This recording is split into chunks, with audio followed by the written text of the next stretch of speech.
You are spirit in a body. You are God, mind, loving consciousness. You are so enough inside yourself, just you being born and breathing, that it would blow your freaking mind if you could even touch the truth of how powerful that is. You are on a journey to come home to that truth. And everything you do that brings you closer to that truth is to be honored and cherished.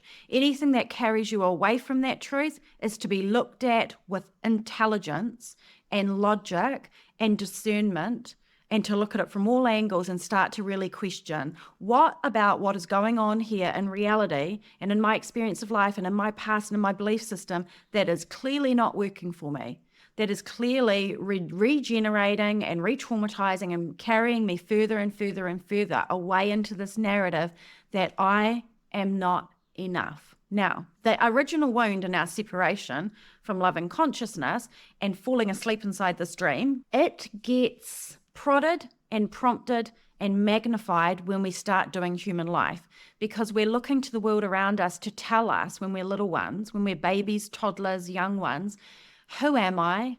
What is this world about? And how do I get a sense of safety, love, acceptance, bonding? How do I be good? How do I behave so that I know that I'm okay? How do I read the faces and the words and the tone and the energy of a room and other people to know that I am being received and I'm okay? And then we start to relate to ourselves, not as loving source consciousness relates to us, but because of the nature of life, which we signed up for, right? We're not here by mistake. We start to relate to ourselves in relation to other people and experiences. And this is where it starts to go astray, because we compare ourselves and we take what other people say and do to us to be a reflection of who we are and our worth, our value, and our enoughness. The second that happens, we are now caught in a loop that is based on human perception and ideas and opinions and made up narratives, not the core truth. And so you've gone from you are innately enough without doing anything to I am now judging whether I am good enough, whether I am good enough because this person did or didn't do that thing, did or didn't say that thing, did or did not love me, did or did not show up for me, said XYZ about me, judged me, had an opinion about me. Now I'm looking at myself and I'm comparing myself, looking at my body, my mind, my abilities, and I am now looking out into the world and I'm saying, well, I'm comparing myself to XYZ other people, and now I'm making a measurement.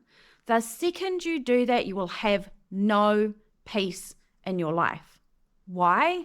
Because you are not born to be in measurement against anything or anyone. You are a unique creative expression of divine mind. You are a divine idea and divine mind and God's consciousness, whatever you call it.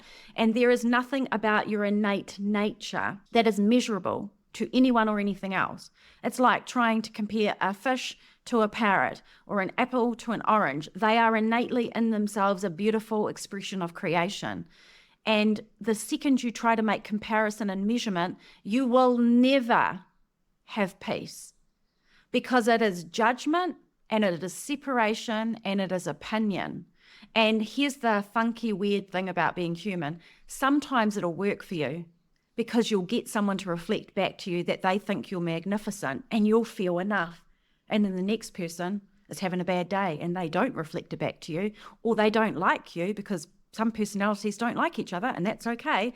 And then you will get a feeling of, I am not liked, I am judged, I am not XYZ enough, and now I'm feeling deflated and I don't feel enough. Now I need to do something to make myself feel better. And then we go in a yo-yo, up and down, up and down. Something in my life goes great, I feel enough. Something in my life doesn't go great, I feel not enough. Someone likes me and says so, I feel enough. Someone judges me and has an opinion, which PS has nothing to do with you, it's just their projection, and you go down like a ton of bricks.